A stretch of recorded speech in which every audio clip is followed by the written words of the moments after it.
The Black Panther experience. Black power. Police brutality and injustice for African American people was the main catalyst for the Panthers Party's creation.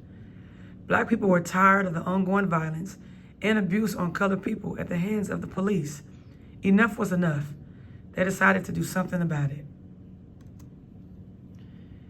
October 1966, Huey P. Newton and Bobby Seale founded the Black Panthers Party in Oakland, California.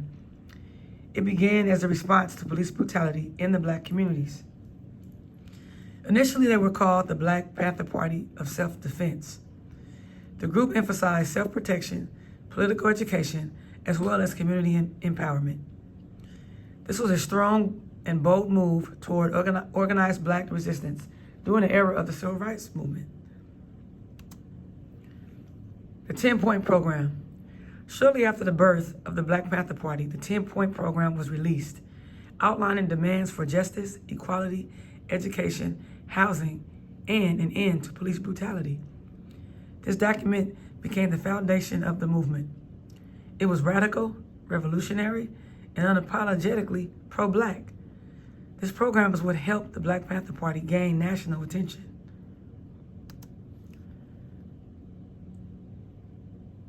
The Black Panthers began openly carrying firearms while observing police officers in black neighborhoods.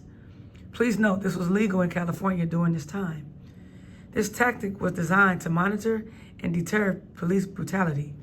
It shocked all of America and made national coverage, but it also created tension between the Panthers and law enforcement. The Mulford Act. In response to the Black Panthers Party's armed patrols, California passed the Mulford Act, which banned the public carrying of loaded firearms. The law was signed by Ronald Reagan. The Panthers famously protested the bill by entering the California state capitol armed. Huey Newton's arrest and the Free Huey campaign. Huey Newton was arrested and charged with the murder of an Oakland police officer.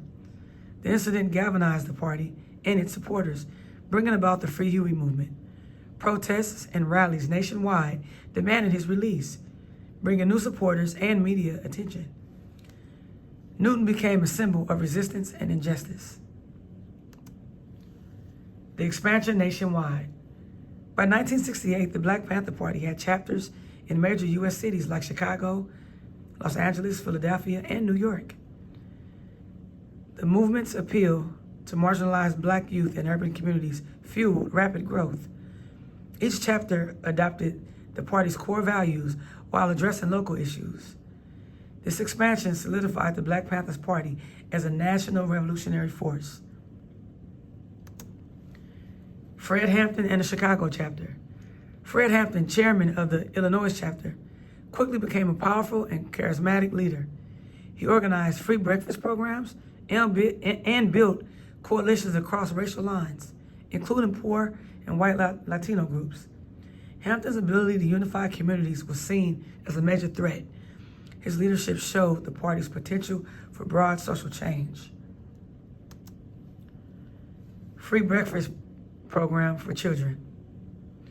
The Black Panther Party launched free breakfast programs to feed children before school, starting in Oakland and quickly spreading to other cities. At its peak, it served thousands of children daily. The program highlighted the Panthers' commitment to community care, not just militancy. It also forced public school and officials to address nutrition issues. FBI, COINTELPRO. The FBI under J. Edgar Hoover labeled the Black Panther Party as the greatest threat to internal security and targeted it through COINTELPRO. This covert program used informants, surveillance, and disinformation to undermine the party. It created distrust, instigated violence, and led to arrests and assassinations. COINTELPRO targeted the Black Panther Party and revealed systemic efforts to destroy black political organizing. Divide and conquer. It means breaking people apart so they can't work together, which makes them easier to control defeat, or manipulate. Leaders, governments, or even bullies sometimes use this tactic. If people are united, they have power. But if they are divided, they are weaker and easier to manage.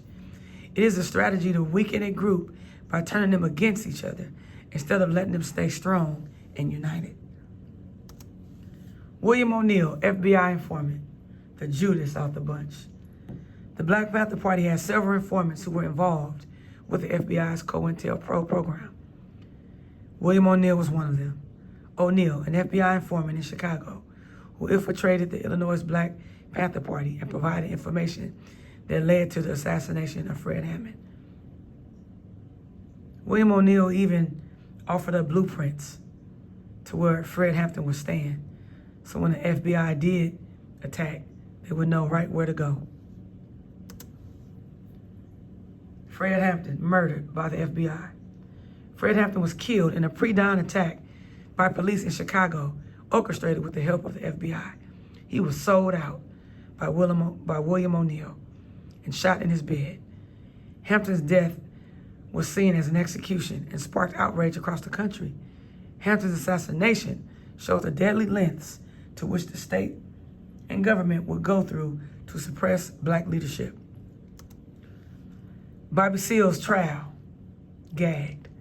Bobby Seale was charged with the conspiracy of inciting riots during the Democratic National Convention in Chicago. During the trial, he was bound and gagged in court because he repeatedly disrupted the court proceedings and refused to cooperate with the judge.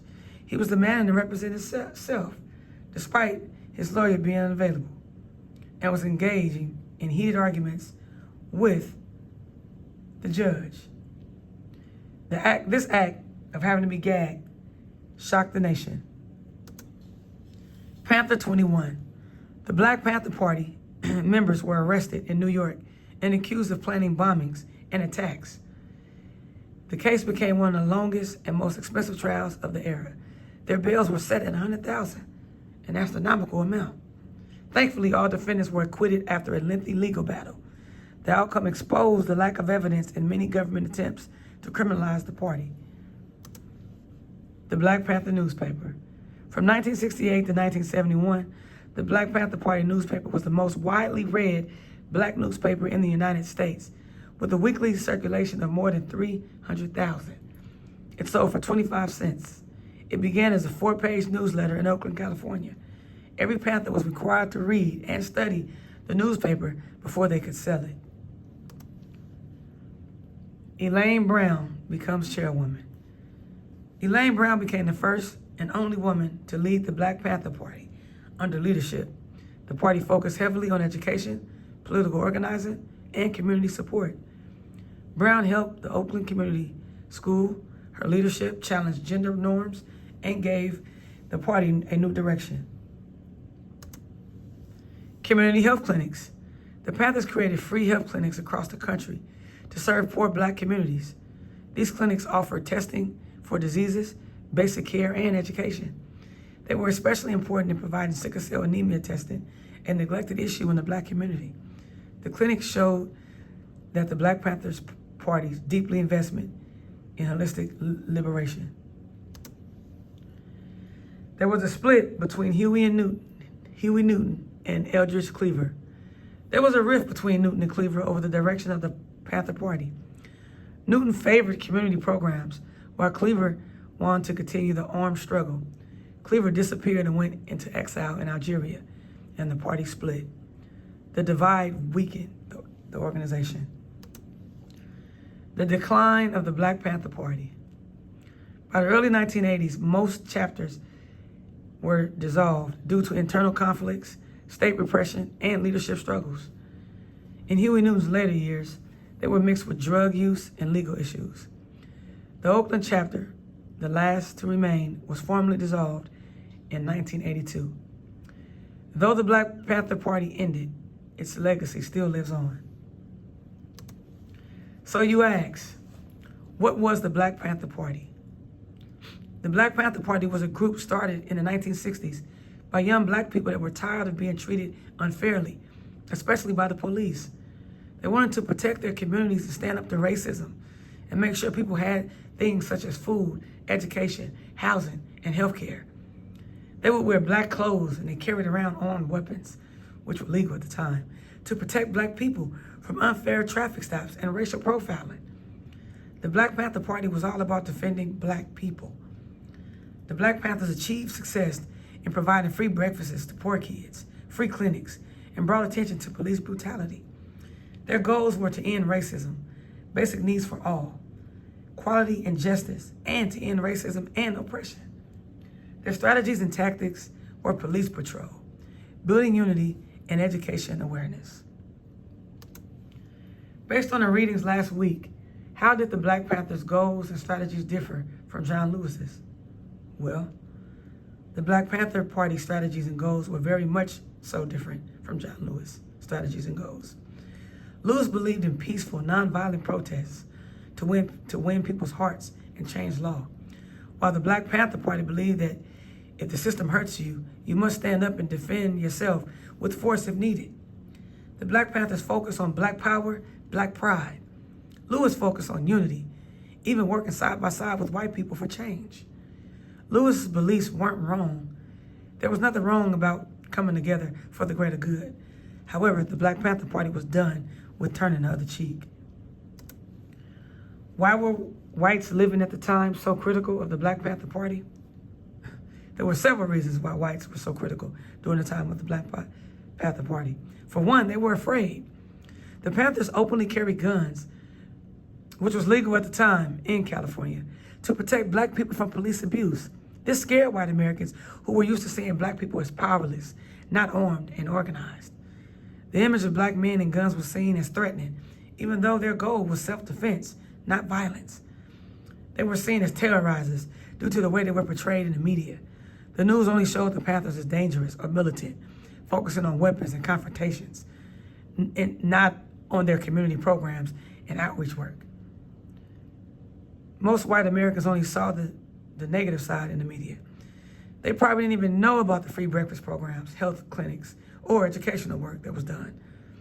This was the government's plan all along, to make black people seem like thugs and savages, when really they were the savages themselves during this time. What is the best way to describe the Black Panther Party in your mind after watching and reading the sources provided? Well, there's only one way to describe the Black Panther Party. They were bold, brave, courageous, strong, smart, human, highly organized, and most important, powerful. The Black Panther Party were deeply committed to protecting and empowering black people. Yes, they were confrontational at times, but based off the readings and video provided, they had every right to be. They were sick of tired of being oppressed. Thank you.